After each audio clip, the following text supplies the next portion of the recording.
You're listening to the Limitless Leadership Podcast, the podcast designed to help automotive repair shops learn how to lead, coach, train, and manage their team better by sharing proven techniques and thought-provoking interviews from industry leaders.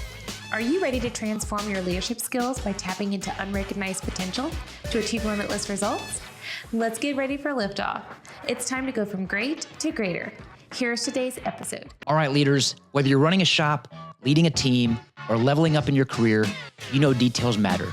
And if you're like me, that includes keeping your beard on point. That's why I trust the Bearded Brotherhood. Their beard oils, beard balms, and mustache waxes, among other, are made with all natural ingredients, no junk, no shortcuts, just top-tier quality that keeps my beard looking sharp and feeling great.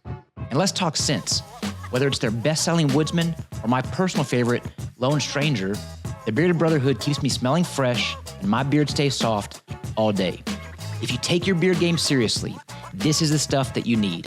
And because you're part of the Limitless Leadership podcast family, I've got a deal for you.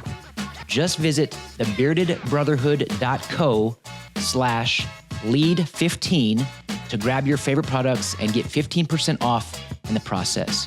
Because a great leader deserves a great beard. Now, back to today's episode. Hello, everyone, and welcome back to the Limitless Leadership Podcast. I'm your host, Josh Parnell. Before we get started with today's episode, I'm going to ask that you go to the YouTube channel that's at The Bearded Leader and subscribe to that channel. Also, you can find this podcast on every streaming platform. So be sure to like, comment, subscribe, do all the things you need to on social media. Because the more reviews that we have, the more likes and all that stuff that we have, the more we get a chance to reach people and build leaders. And speaking of leaders, I'm joined today by a friend of mine, a leader in this industry. If you're in the automotive repair industry, you know this name. We all have a high level of respect for this person, Mr. Carm Capriotto. Carm, thanks for being here. Well, thank you. I'm blushing, Josh. Thanks. Well, man, we're excited to have you on this show. I'm personally excited to walk through a pretty incredible paradigm shift that you are the pioneer of, and that is the rise of the mechanical and technology specialist. And so if you're listening and it's the first time you're hearing that phrase or that terminology, don't worry, Carm is going to be here to educate all of us. But if you could, go ahead and share with the audience a little bit about who you are if they don't know who Carm Capriotto is, and then we're going to get into the actual sheet that I'm referring to. Oh my God, Josh, that's an awful lot of pressure because I've realized that the older I get, the more stories I kind of remember. And so when someone says, who are you, where you been, how'd you get here? Whew, wow. When I was a little kid, no, I'm only kidding. In the automotive aftermarket for my whole life, and I had an opportunity to get out of a corporate America job, and I said, look at this podcasting thing. And, you know, a lot of things that people don't know about me, Josh, is that I was a DJ in Buffalo radio in my early days in my 20s while I was working for the family business, while I was in the National Guard, while I was doing all of these things. And I had a portable, I was a DJ back in the 70s when DJing today is big and now and back then it wasn't. We overcome a lot of those challenges. And I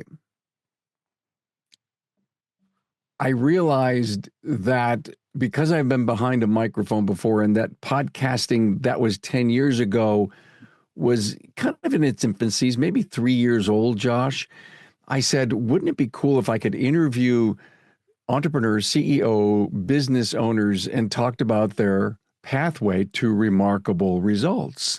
And I didn't even know the name of the podcast. Of course, that's the name of it. And I'm coming up to my 10th anniversary, Josh. And you'll never guess, this is the coolest thing. The first interview that I ever did, he's coming on my 10th anniversary show. That's amazing.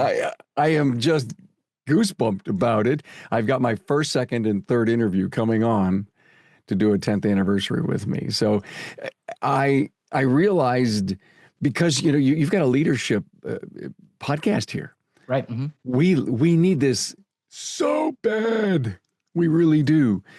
And when I started to find out what their pathways were, I started to realize how important being a better leader was, going to be for them?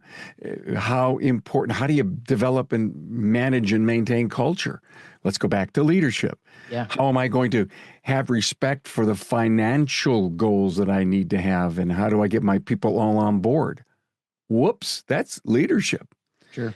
And all of the things that are necessary today to grow not only a great life and family and team, but a great business all stems from leadership. And I'm going to go back to the word leadership, and I will tell my leadership story. Can I tell it right now? Come on, tell it. All right. So when I sold the family business in 1998, ooh, that was a long time ago, and I was given this huge responsibility. I wanted to work at the next level, and they were looking for someone like me to help them run this growing company and lead. You know, it was at that time, I think it may have been like 5 or 6 different regions, and those people had to report to me, no longer the president. Now, that was the biggest challenge I could ever overcome, that in India, I'm connected, I'm working, now I have to work for a vice president. What happened? And the president of our company, great person, great personality. And so I had to figure out, how was I going to insert myself? Well, my brain kept telling me I wanted to work at the next level, Josh. I had no clue what that meant. Even if we relate it down to a business person who says, I want to get out of the doldrums of me having a hobby, how do I get to be much more professional? Mm-hmm. It hit me one day, and back when they had actual bookstores, I decided to go to the mall, walk into a Borders, I think it was, and I immediately went to the leadership section there. Because, and don't ask me what happened. It was an intervention from somewhere that says you need to become a better leader. And I go to the section, I had no idea who leadership authors were. And somehow I got gravitated toward John Maxwell's books. And the first book, I bought 3 books at the time, and the first one that I started to read was Developing the Leader Within You. And in the first chapter of the first paragraph, it says leadership is influence, nothing more, nothing less. And that hit me so hard. I consumed the book. Developing the Leaders Around You was the second book. And I think I probably have a dozen Maxwell books on my shelf. And I was buying the DVDs, and I was buying you name it, I could get my hands on it. And I believed that was insurmountable, the most profound change that I had in my life, realizing that leadership was going to be the only reason that I could bring my influence to the people, to the team. Yeah, the company, we have our own goals, but how do you get people to believe in themselves, how to build great teams? So I didn't mean to go on ad nauseum on this whole thing and how I connected what I do in the industry to leadership today, but I thought it was pretty good. I thought it was great. And hey, it's a leadership podcast. So you did exactly what you're supposed to do on this podcast. You know, as our friend John Maxwell would say, everything rises and falls on leadership. Can you speak to the way you've transitioned in your own life? I mean, you're coming up on your 10th year anniversary of Remarkable Results Radio. I don't know why that's a tongue twister for me. But can you speak to how you've been able to lead yourself and those around you in the last decade through podcasting? Oh, wow. Oh my God, what a great question. It's a heavy, by the way. Mm-hmm. You're good. You're good at this. Well, thank you. How do you stump your guest? You ask them to. So what I started to realize as a leader, I got my first interview. I was thrilled and I was happy, and then I got my second and third and fourth and fifth, and I said, okay, how am I going to actually earn a living doing this? And I think so much of what I learned in leadership was I picked up the phone and I called people that I knew in the industry for my whole life. And I says, I'm doing this crazy thing and I'm excited about it, but I need to eat. Yeah. And we all need to eat. You need to eat. Yeah. And I got a great friend of mine who at the time was the vice president of marketing at a manufacturer to say yes. And so I was well on my way. And I think part of what leadership has done for me in the evolution of the podcast is, we produce 7 podcasts a week, soon to be 8, Wow. from all great individuals throughout the industries, great talent that come on. Each of the shows that we produce has a different feel and a different blend to everyone inside of the, professional service industry. And I'm having a mind freeze right now on how I was trying to link all these things together. And so when as I was trying to say, how does leadership connect? So I wasn't happy with just doing one show, Josh. And part of my Clifton Strengths Finders is ideation and strategic thinking and all these great. I realize that what Clifton says that I am, I do. Yeah. And so I started to reach out to other people in the industry. I had nobody else. I was working by myself, for myself. I was doing every ounce of editing, every commercial, I was a one-man show. And when you have the energy that I have, one-man shows grow into multiple things, okay? Mm-hmm. And so I kept leading my own self, and I think that was, if you wanted a critical nuance, is I was leading myself. I was sitting over here saying, Carm, go do this now, do this next. And so I added another show. I got some more sponsors, and I added another show. And so I'm doing 3 a week. I brought the total town hall concept. And of course, now my daughter Tracy, we have an editor, and we probably need to hire somebody else. And all of this was about my vision of wanting to give more. I think this, trying to help advance our industry by being a giver of information, I'd come up with this cool phrase, Josh, listen to learn just one thing. Because you can't sit and listen to a podcast and say, oh my God, I relate to what Carm just said, and something he said earlier, and probably in 10 minutes he's going to say something else, or Josh is going to tie all this together. How am I going to learn all of this? And so this whole one thing kept to be a concept for me, even though, as you well know, every podcast you do has got tons of motivating ideas and concepts for people. So the listen to learn just one thing, and I guess I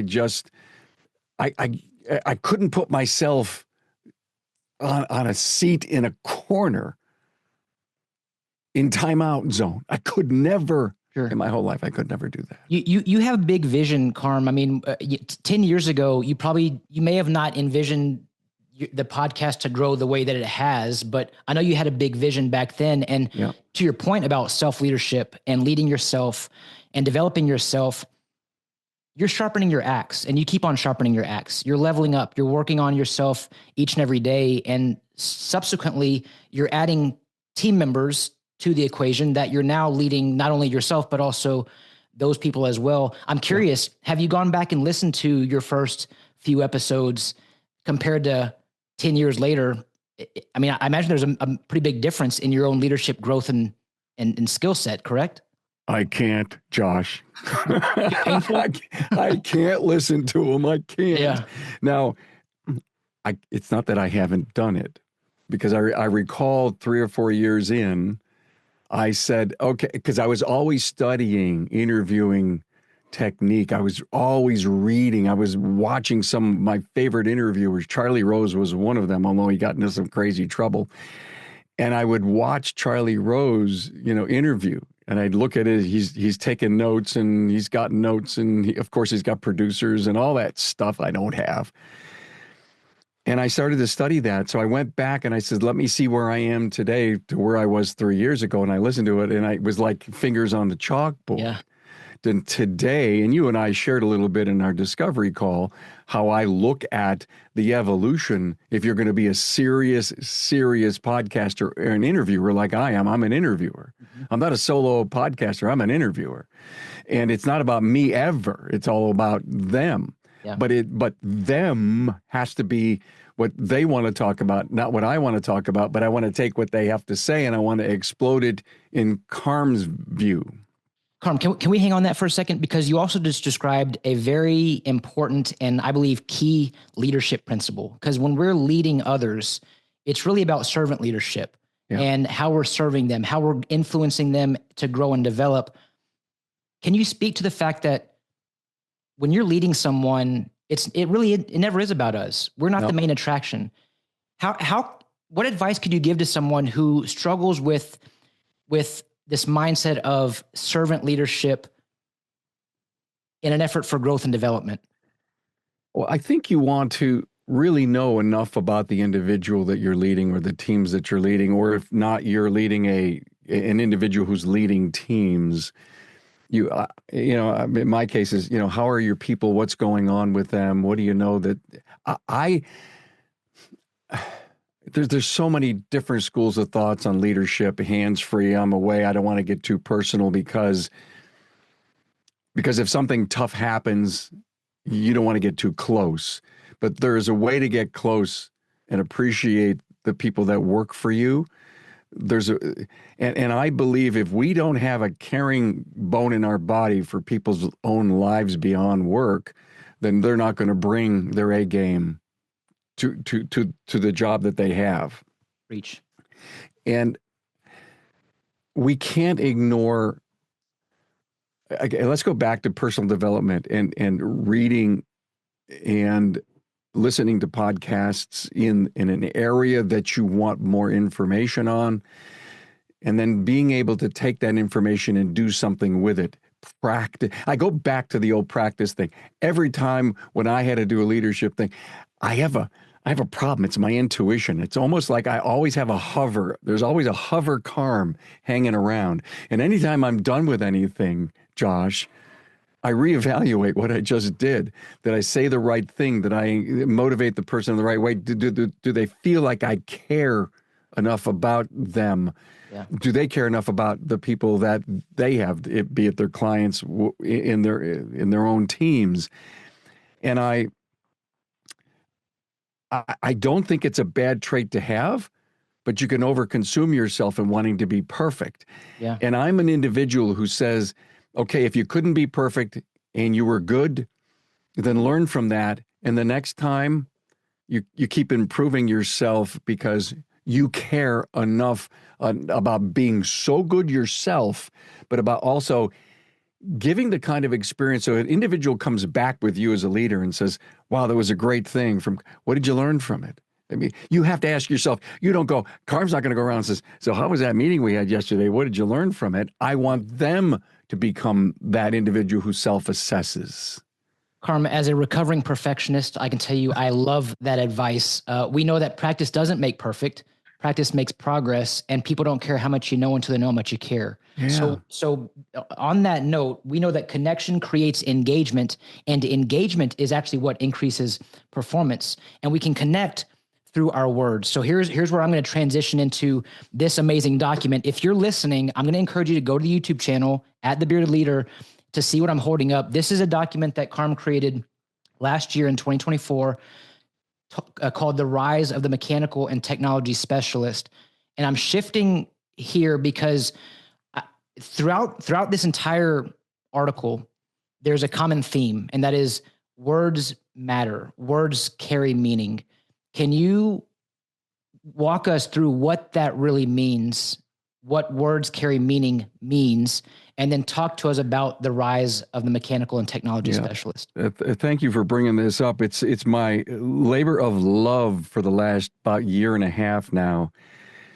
And I am a person who believes so much in the independent side of the industry. There's dealerships and then there's independent shops that you can go to that actually do 70% of all the repairs on vehicles. And this is what I've been involved in my whole life. And this is who my audience is in my own podcast, Remarkable Results Radio. And I was forced to watch a TV show called The Bear. Hang on a second. Forced? Forced. Okay. Explain that, Carm? Okay, sure. You see, a great friend of mine said, Carm, watch The Bear. He knows me so well. Yeah. He's one of a talent in our network.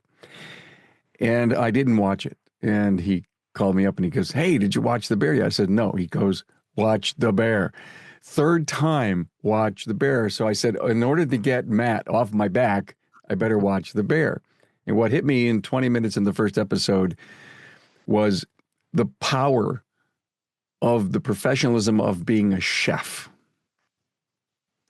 I took a yellow pad out and I wrote down chef, what's our word? Because our word currently happens to be mechanic, technician. Is there anything wrong with those words? No. But there's a million technicians out there.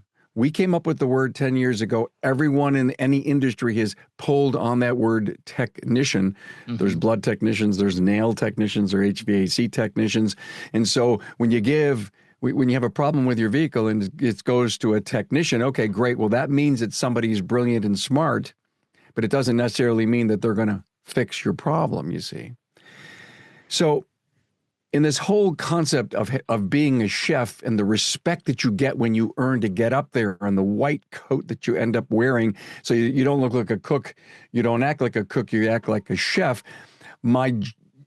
Everything that was wrong with our industry is what's all right. It's Hollywood that comes out and gives us a really bad name by showing pictures of automotive repair shops as dark, dirty, greasy, mechanics, dark, dirty, greasy. And I said, if we can overcome that stereotype, then let's do it with language. Yes, I want you to dress up. I want you to paint. I want you to clean up. I want you to have nice bathrooms. I want you to have bright lights. I want you to have a great, beautiful place to work and to come to get repair. Who wants to have a car repair? It's the toughest. It's terrible. Anybody who walks into an automotive repair place is there for a reason. They got a problem. Yeah. Usually. 90% of the time they have a problem. And when they come, they want to have a level of confidence and satisfaction that everything's going to get done right. So I'm going to give it to my mechanic or my tech in the back. Okay, it's just a lazy piece of language. But if I say my mechanical specialist or my technology specialist is going to fix this problem, look into it, we'll let you know. Today's world of automotive repair, Josh, I spelled a vision out. I just gave my keynote this past weekend in New York City. And I got up and I explained, that person in that bay, in that automotive shop, it's all painted white. The LEDs are bright. That person's got a white lab coat. Go with me now on this whole concept, right?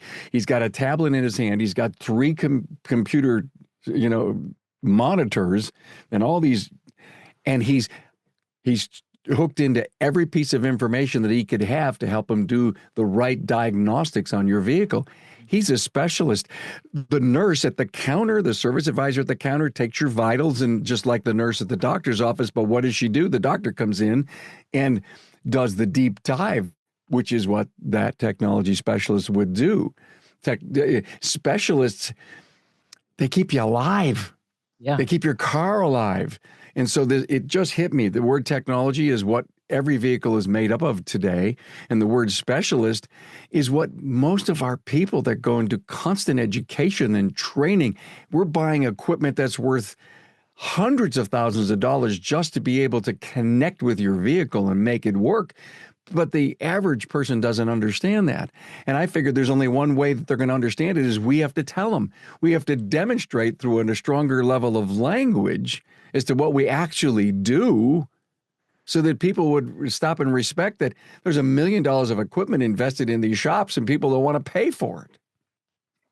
So now it gets my whole thinking of going, how cheaply can you do my brakes? Do you know do you know that they're connected to the computers today? And I'm supposed to do it cheap. So I'm not bragging about why things cost so much. Go get a drink at a bar and realize how expensive food is today. You can't get one person, $25, $30 for one meal, right, today? And so part of my whole language shift is to lift the professionalism of this one particular industry that's gotten a black eye from Hollywood for years. It's so necessary. Here's one of those times where I'm just going to have to edit this blank part out because I'm struggling with my words now. Where was I going with this, Carm? let me help you. Let me just segue into something else. Come on. Thank you. So, Josh, the value of this language shift goes right down into skilled trade schools. And I tell this story about, again, let's technology specialists, mechanical specialists, they're just great. I mean, they can close their eyes, do a great job, and it's perfect. Years ago, the kinesthetic learners, they tore go-karts, bicycles apart, toasters apart, put them back together to make sure they worked, and they even worked better. They're gifted. This is what they do. And they're mechanical specialists, not mechanics, not wrenches. So in the Skilled Trades Center, and we're on a big shift. A lot of investments are being made in skilled trades today to put in electric vehicle training classes. So much. I'm on a board of a college, an advisory board, been on it for years, and our school is really on fire with helping the young people learn this skilled trade called automotive repair. Young person decide a whole lot less college debt, and the individual can really do. Mom and dad wanted them to be a lawyer or maybe a doctor, the high white collar profession, but they don't want to be. They weren't built for that. So they're at dinner with their friends. They got invited to the club, and it's Friday night, and they said, "So what's Johnny doing?" Well, he's going to college. He's going to the 2-year skilled trades center down the road. Oh, great. That's nice. What's he going to be? Well, he's going for being a mechanic. Oh, again, well, that's really nice. 2 years later, he's done. He's graduated. He had an internship at Carm's Garage, and he's all done. And I says, "Listen, come on in, because I think I got a place for you." And I tell him the story about the future, this career path that he could have. You see that bay, all white lights, LEDs, and all those computers over there? I'm going to hire you as a mechanical specialist. And this is the kind of training we're going to provide 40 hours. We're going to pay for it. There's so much continuous education that is necessary today to understand and learn how these cars work, get fixed. There's hundreds of sensors on these vehicles that talk to computers, and all of that stuff gets in the way of repair, because you got to know this stuff. You tell this young person that they're going to be hired as a mechanical specialist, and he goes back to mom and dad, and he says, "Hey, Carmi hired me. I'm going to work at his shop." "Are you going to be a mechanic?" "No, I'm going to be a mechanical specialist." And they go, "Whoa."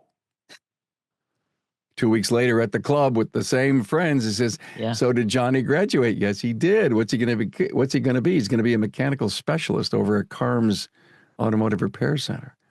And they go, "Whoa, wow, what's that?" So it's the words, but yet the individual company that decides to bring in this new language, they got to still put their money where their mouth is. They can't ignore the professionalism and the culture that's critical, and to be a great leader. Well, and speaking of the words that you shared, there's two things that stood out to me just now, and that is career path and 40 hours of continuing education. A mechanic doesn't get that. A mechanical specialist should get that. Absolutely. But I like what you shared. Yep. The owner needs to put their money where their mouth is as well. It's about development. It's about the career path. And how many folks are going to work at any organization, in any industry for that matter, thinking they're going to get some continuing education, some training, some coaching perhaps, and it turns out to be a few days worth, maybe a week. You're watching some videos online, and then you get thrown into the fire. And many of those folks, they get thrown in the fire, and subsequently they get burnt out because there's a lack of clarity and direction. Yeah. Josh, we have so much training in our industry. Yeah. So much. It's unbelievable the amount of continuous education and some of the brightest minds that are trainers and educators in our industry. Yet owners say, "I can't close. I can't send my people." Mm-hmm. And I always tell this story next. Do you know that your doctor goes for continuous education and certification stuff? "No, I never knew that." Well, because they never booked any patients on the days he's gone. Yeah. duh. It's like one of the you have to make continuing education, and let's go into great coaching and networking and leadership training. Oh my God, you cannot not have that if your goals are well. I got my hobby and I got to get out of my hobby. The rule of holes. I got to know when to stop digging this poor condition that I'm in. I can't pay my bills, blah, blah, blah.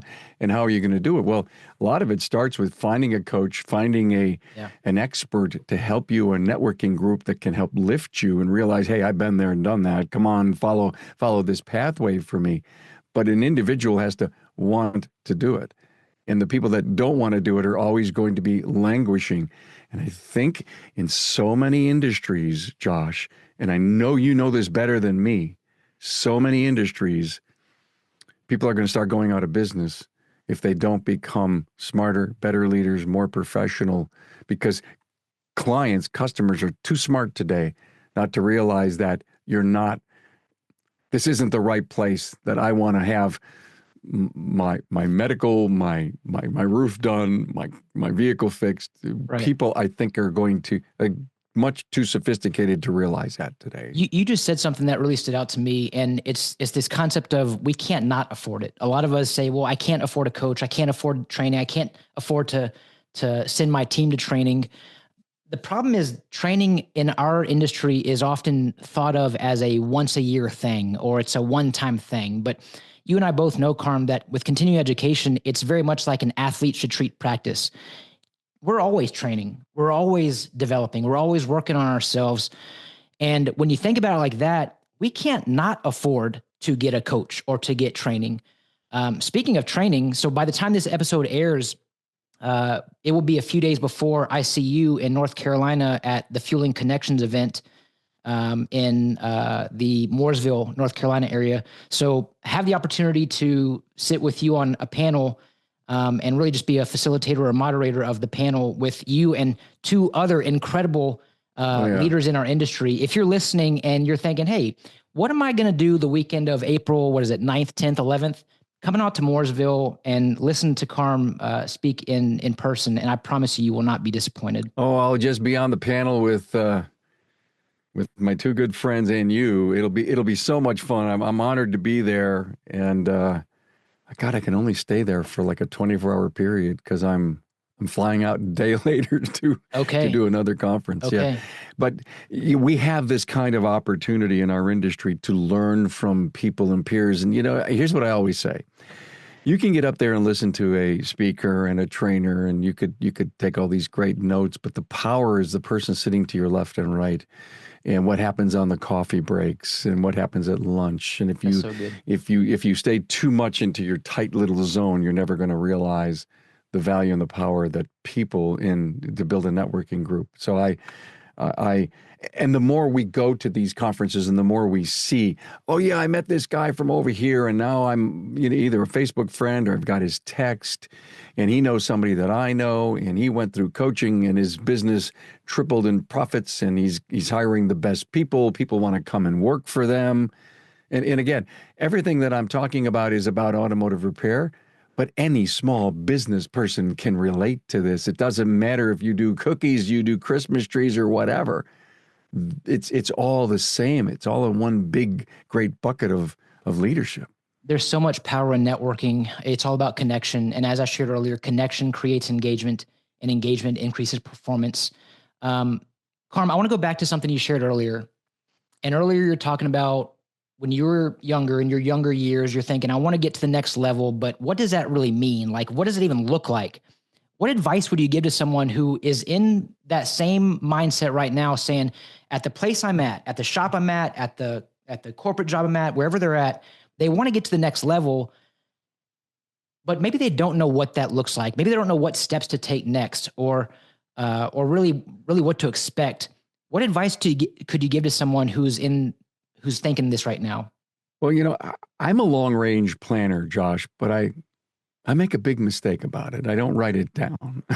Just part of my think is I know where I want to be next year. I know what we want to have, we want to do. as a business, as a, if you will, a media company, but I don't write it down. And that's probably bad that I don't do that.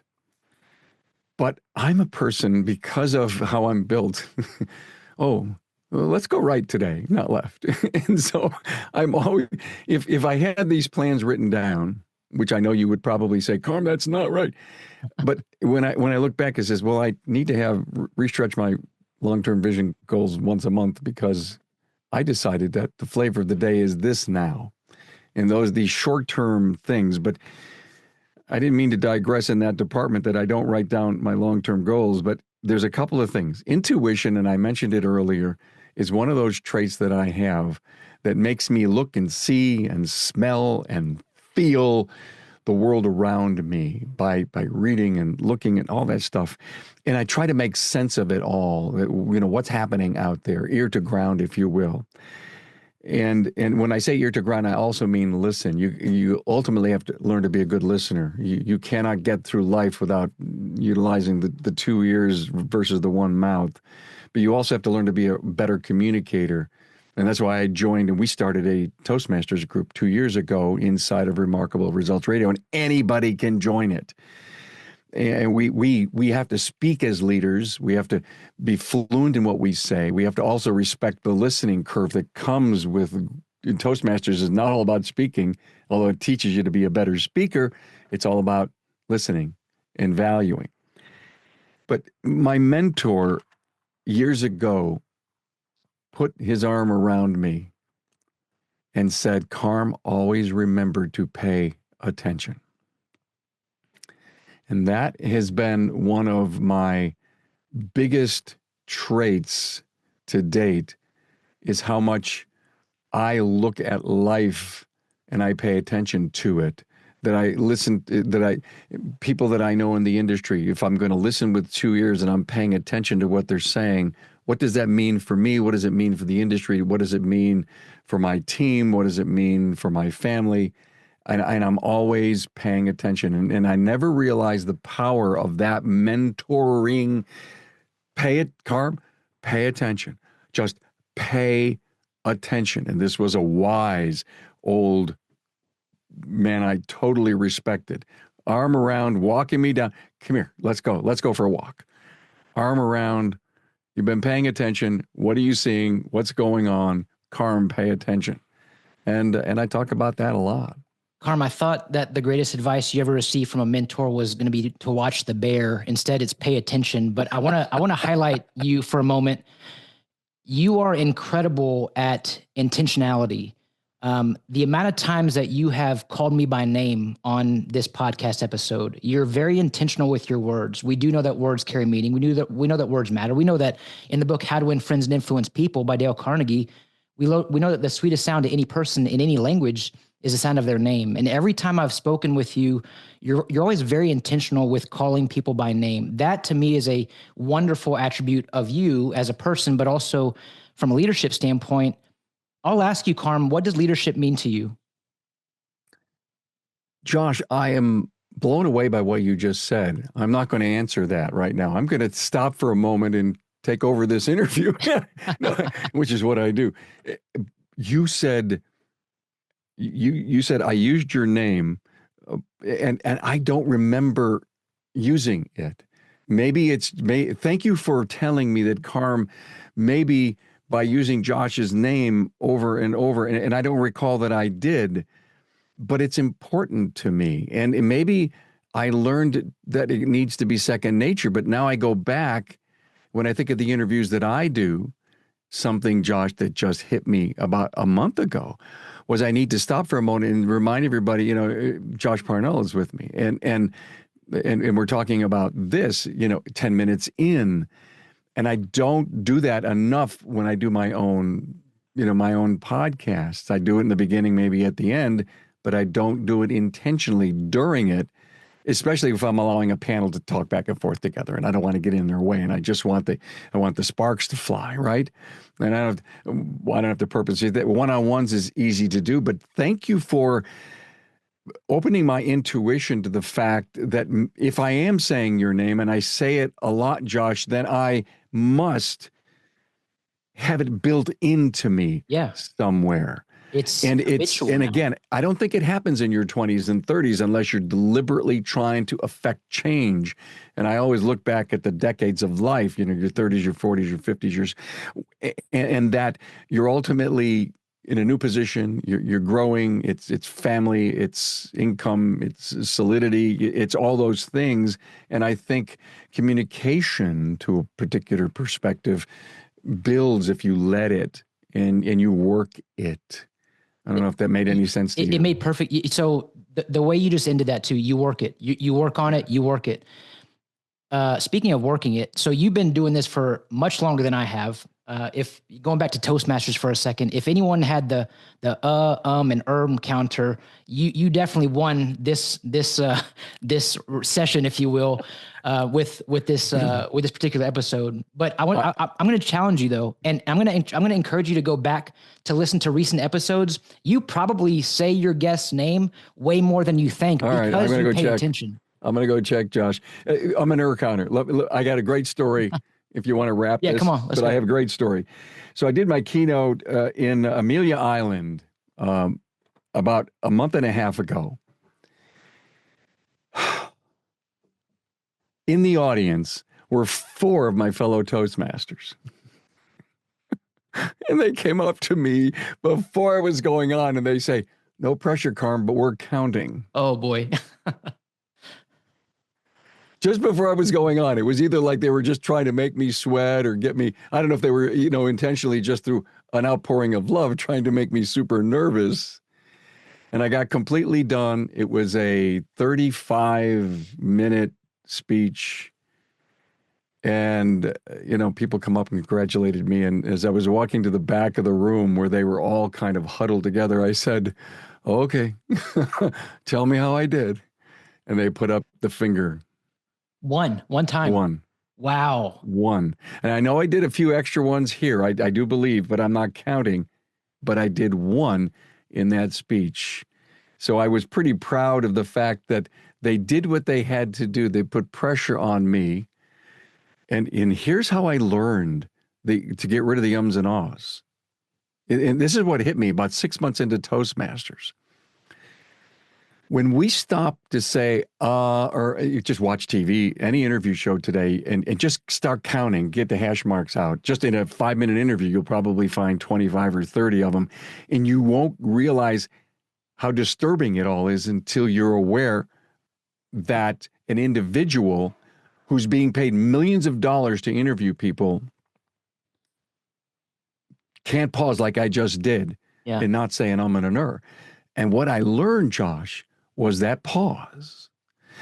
Josh, I wasn't worried that you were going to steal the conversation from me, because people that and do that so that there's a din in the room so you don't jump in and over me. And if my eye contact and my hand gestures were strong enough to keep my wording going, I shouldn't be afraid of the pause for having value, having an individual catch up, think, and then wait preciously for the next words that are coming out. And I could have said an or an or an or a so, but I didn't. And that was the discipline that Toastmasters has taught me. Don't be afraid to lose your conversation, because maybe when you do, you deserved to have lost it. Oh, that's true. I feel like we should end this episode right there, but there's more things I want to talk about. That was strong. There's power in the pause. And I want to go back and say something too about the pressure that you alluded to. You had 4 of your colleagues there ready to count the ums and the uhs. There's a great book called Never Split the Difference by Chris Voss. Towards the end of the book, he says a quote that has stood out to me for a long time. He says, "When the pressure is on, we don't rise to the occasion. We fall to our highest level of preparation." And the reason you had one or is because you were prepared. You consistently stay prepared. I'm holding up this document, the Rise in the Mechanical and Technology Specialist. This is version 11, but version 20 is out now. Version 20 now. Okay. Yeah. So this is what I'm talking about when I say Carm is constantly sharpening the axe. He's constantly working on evolving and continuing education for yourself and your peers. And for that, I want to say thank you, man. You are a pioneer in this industry. You are a leader to me. I highly respect and look up to you. And I want to thank you for everything you're doing for this industry. I'm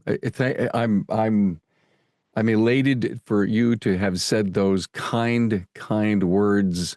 I shall not sleep this evening. Love it, man. Well, hey, last question.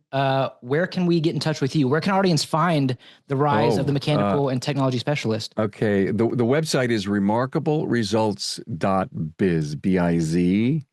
And you could look on the menu tab and it says downloads, or you could do remarkableresults.biz/rise. And it'll go directly to that section, and you could download it and read it. I've got some other really cool things there that are all automotive related, but I think your listening audience, as generic as they may be, could read the rise and on their very own, in their very own industry, saying, my God, this is a language shift for automotive. Where's the language shift for roofing? Yeah. Where's the language shift for landscaping? Where's the language shift for technical consulting? I mean, it's about being lazy with our words. And in my speech that I did in New York City this past weekend, I said every time the trainer was up there that said tech or technician, in the back of my head, I said specialist. And I said, and it took 1/100th of a second more to say that, but it took my brain shift to make it happen. Yeah. And I said, if we keep becoming lazy, because the word technician, mechanic flows for the last 100 years, last 10 years saying the word technology. And what hit me so hard was I saw, and again, I'm going to be a little facetious right now to explain where my head is on the word technician versus the word specialist. I saw an ad for a nail technician. And that's the person who does ladies' fingernails, a nail technician. In Carm's very sarcastic, humorous style, I looked at my daughter and I showed her the ad and I said, do you think I can get my oil changed in the parking lot? And somebody had to stop and think for a minute because technician, nail technician, we think of automotive service as technicians. They're specialists. Go to a brew pub and see a person walking around in a shirt. I've got a great picture of this, said beer technician. And we all looked at him and said, no, you're a specialist. The way we do anything is the way we do everything. It's time to give our titles the prestige it deserves. Yes. Hundreds of changes in the last 10 years. Carm Capriotto, thank you for being on the Limitless Leadership Podcast, my friend. Josh Parnell, thanks so much. And thank you for tuning in to this podcast once again. Have a great day, everyone. Don't forget to smile today. Tell your loved ones how much they mean to you. I'm Josh Parnell, reminding you to keep leading